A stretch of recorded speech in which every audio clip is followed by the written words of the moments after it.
Hey everybody, D here at Daily Gaming, and today I'm going to be playing Ark again. I'm going to go back to the Ragnarok server, because that is my absolute favorite map. And also then, everything I mentioned in the last one of the last videos I uploaded, that I got PS5. And I just want to see how this game runs on the PS5. I would assume it's running a lot better. I hope so. But this is going to kind of be episode 0. I want to take some time. I'll take a moment to go over my settings. So I've changed some of my settings, not everything. A lot of the stuff is standard, but I have tweaked enough of my settings that it drastically affects, not drastically, but it greatly affects gameplay.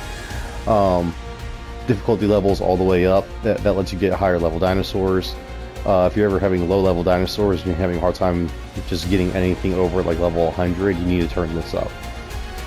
Taming speed is up because of Ark's new standard settings. This is like it's more than three times faster. Because I believe now Ark's changed their standard settings so that experience gain, taming, breeding,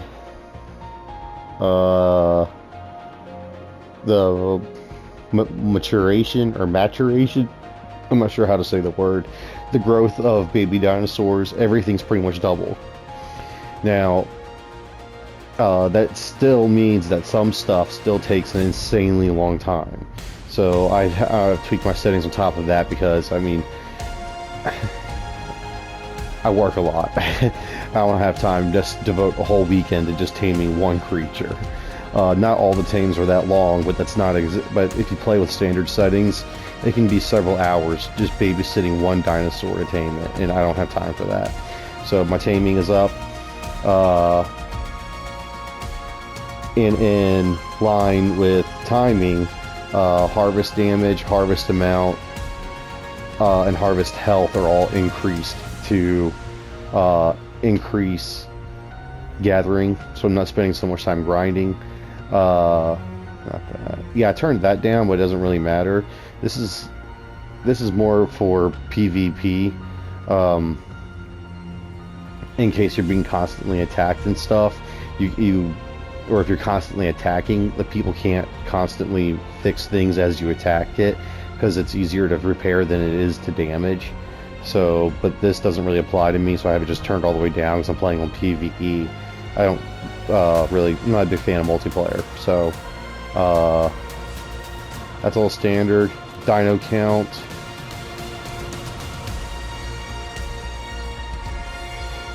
Okay, so this one, yeah, I had to make sure to read the little description just to verify. This is the one that increases how much dinosaurs are on each map. You can turn, if you like the map, but you're just overwhelmed with how many dinosaurs there are, because on some maps, like, the easy zones can be very hard to get started in, just simply because there's too many dinosaurs. You can turn this down. Now, that doesn't guarantee you're going to have, it's going to get rid of the dangerous ones, it just means there's going to be less dinosaurs. So I typically prefer it to be up higher, because more dinosaurs also means more things like dodos and dildos, which makes the start of a game easier. And then on here, I think the only thing drastic is I have it PvE mode set. Yeah, maximum difficulty again. Oh, this is the one that increases the dinosaur level to 150. Single player settings. Now, if you're going to play Ark, and if you're unaware of this, they added this in. I'm not sure when, but they added this in. And what it does is it tweaks all the game settings for a single player experience. So even before they increased the experience gain, taming effectiveness, the maturation rate, all that stuff, you could turn this on and it would have the same effect. Now all these things, they stack. So the new settings, Ark's new standard settings, the single player settings, and anything you do to the settings, they all stack on top of each other. So I would suggest, before you mess with any settings, if you're new to Ark, because I believe Ark 2 is coming out not too much sometime this year, not too long from now, I believe. I can't remember if they've released a date or if it was just like sometime 2023 or whatever, but it's supposed to be releasing sometime this year, I think. Anyways, so if you're coming to this game to try it out, or you're just coming back to it because of Arc 2 and everything, I would suggest turning single player settings on, or playing the base version of the game, giving it a couple hours, get a feel for the grind and everything. Then if you're not happy with it, turn on single player settings, erase that world and start over. Give it another hour or two to see how that feels, and then if you're still not happy with it, then come through and start tweaking all of these settings. That's what I've done with it.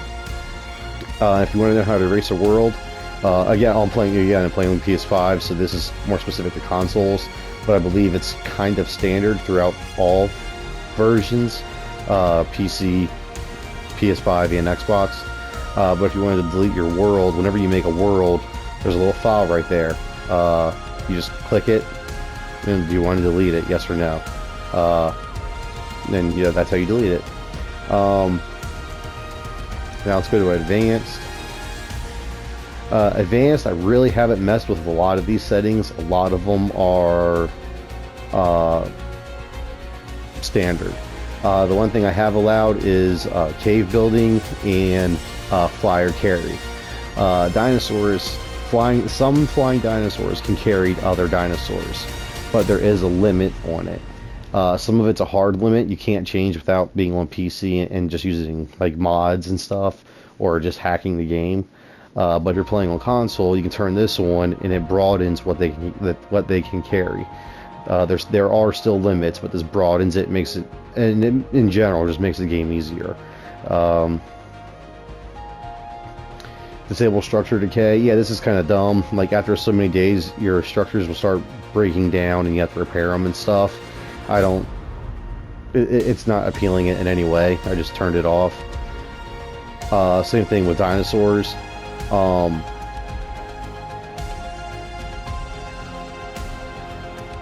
After so many days, your dinosaur just becomes unclaimed, and if you're playing multiplayer, then anybody can take it. And there's other rules that affect that and everything if you're playing on online with other players. And I think you can tweak all of that in under general and advanced as well. But you see, everything else is pretty much standard except for my date and time, and a few of the world settings. So lay egg interval, I have that. Actually, I want to turn that up just one more. I want that to be about double.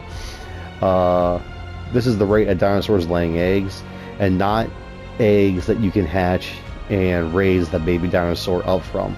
This is just the rate of them laying eggs. A female has a chance of laying an egg every so often. The time varies depending on what the creature is, and whether they're mate boosted, and whether there's an ova, oviraptor around.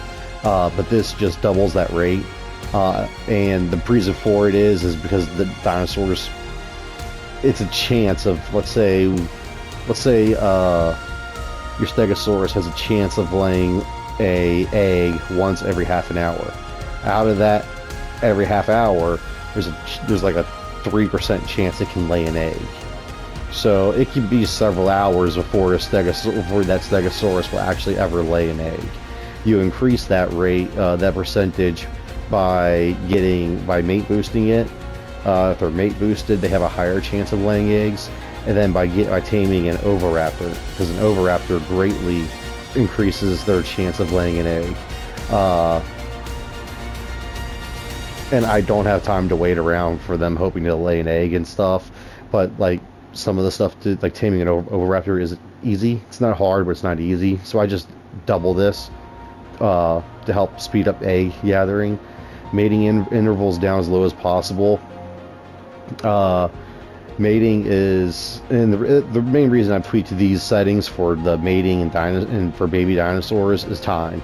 Mating can take a very long time, like depending on the creature, it can take several hours, which is weird. The idea that they're just going to town for several hours is creepy.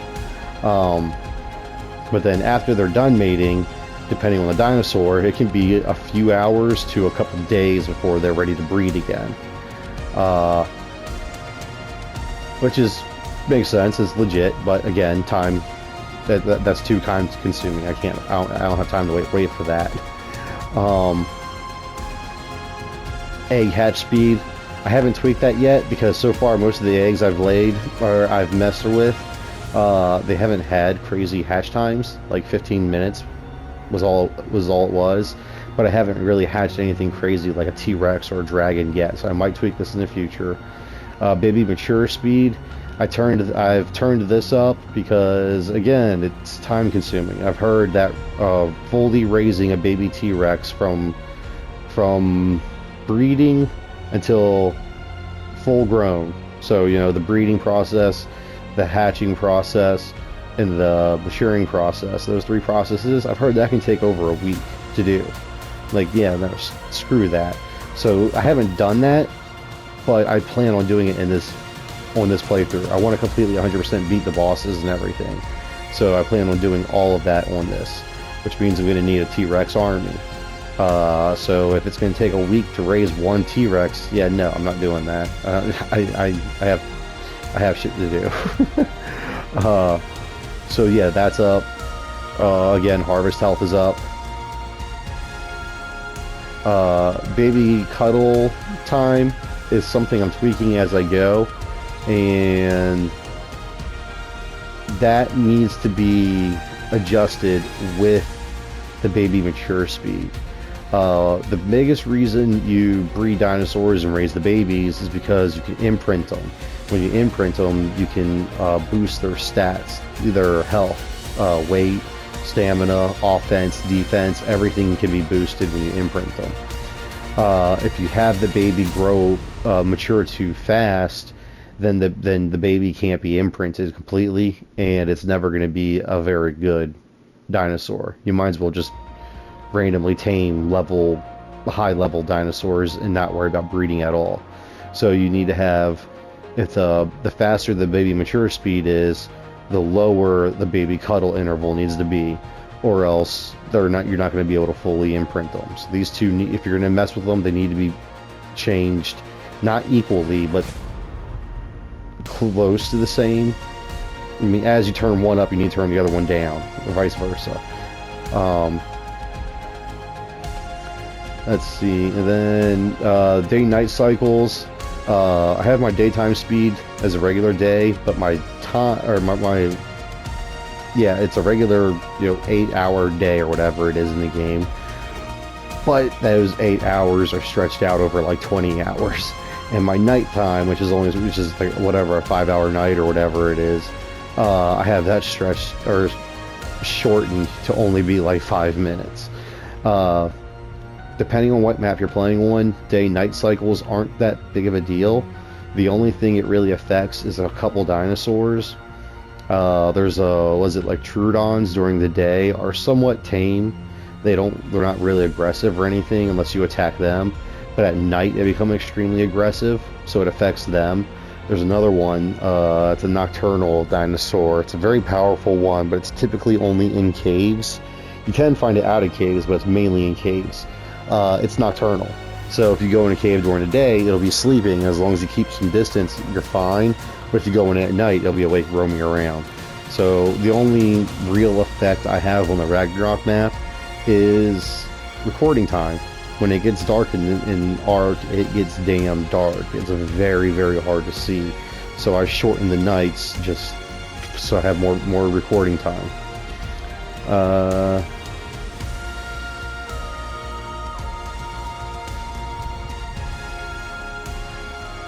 Let's see, I think I left all the wild stats.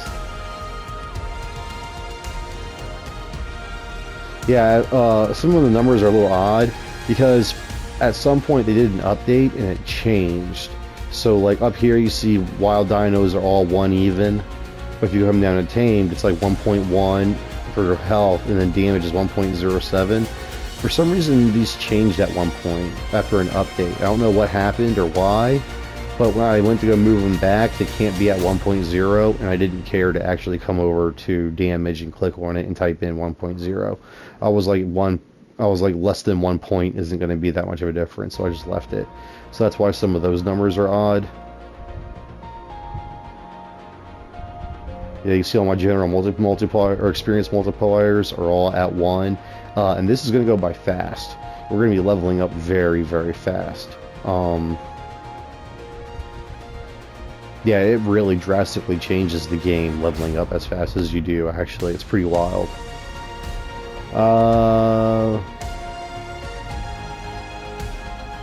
Show floating damage text. I have that on mainly as a hit confirmation. I don't. Sometimes it's hard to tell if you're actually hitting a dinosaur, and you're not sure if the dinosaur is just a really high-level dinosaur, or if you're just missing. So I have damage text on to confirm I hit. Custom recipes, I think that's already on, but it's mainly for like PvP servers where people can disable custom recipes, and you only use the ones that the game gives you. Crafting skill bonus multiplier, I don't remember ever turning that up. That might be one of the ones where they tweaked, and that's the way what it is now. I don't remember ever adjusting this. And then loot quality I have turned up a little bit.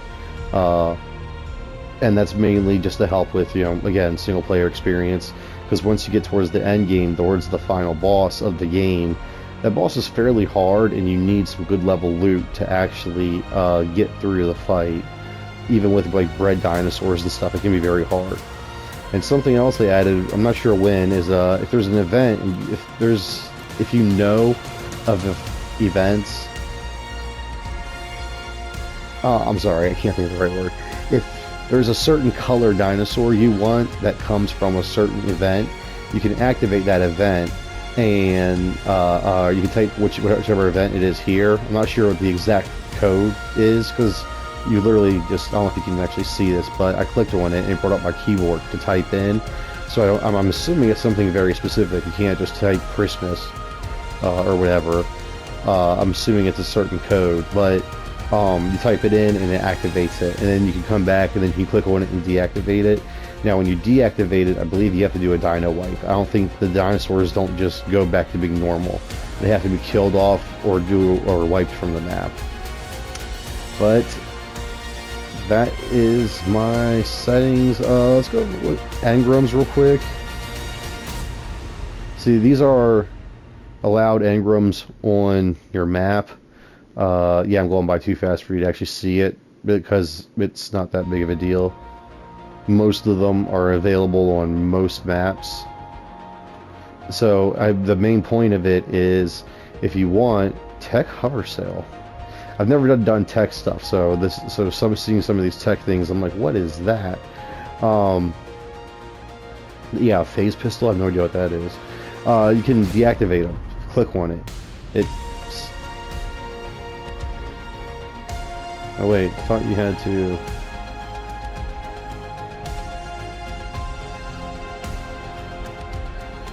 I thought if you clicked on it...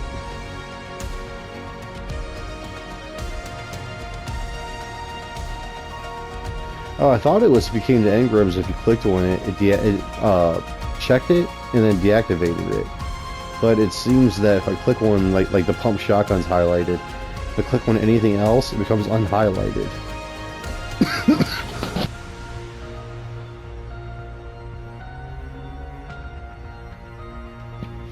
Ooh, excuse me, I came out of nowhere, sorry. But anyways, so I'm not gonna worry about engrams, because that's not what I thought it does. I know there's a way to do it. Maybe, you might have to select an option. I think it's towards the top. I think there's an option. It's like allow or disable or disable engrams, and then maybe that has to be active. And then once you come over to engrams, because it changes depending on which map you're on. So if I select this map, there should be. Oh, the cursor didn't change at all. There should have been new ones.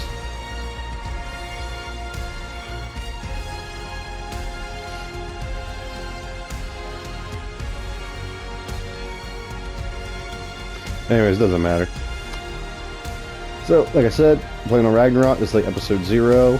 The next episode, we'll go through character creation, and I will cover the spawn points real quick, and then we'll jump in. So, see you then.